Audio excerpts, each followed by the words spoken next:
સુરત में safety वगर demolition बाबते सूरत महानगरपालिका मेयरનું નિવેદન સામે આવ્યું। મેયર દક્ષેશ માવાણીએ કહ્યું કે ખાડીપુર ન આવે તેને લઈને વરાછા અને કરંજ વિસ્તારમાં ડિમોલિશન ચાલી રહ્યું છે। 4 માળના બિલ્ડિંગના ડિમોલિશન દરમિયાન સુરક્ષાનો અભાવ જોવા મળ્યો।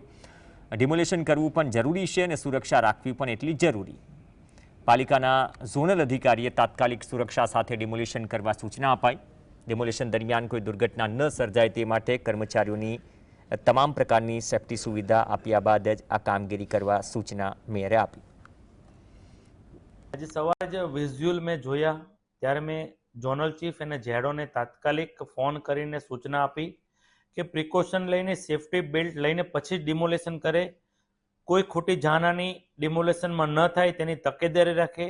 એટલે મેં સ્પષ્ટ સૂચના આપી છે। સવારે જ વિઝ્યુઅલ પરથી જ એવું લાગે છે કે અમુક અધિકારીઓ સેફ્ટી બેલ્ટ વગર અમુક બેલદારો જે ડિમોલેશન કરતા હતા એ ખરેખર વિઝ્યુઅલમાં જેવું જણાતું હતું કે એ લોકોની જાનહાનિ થાય। એટલે સવારે જ ટેલિફોનિક ફોન કરી અને સૂચના આપી છે કે વિઝ્યુઅલ કે સેફ્ટી બેલ્ટ પહેરીને જ ડિમોલેશન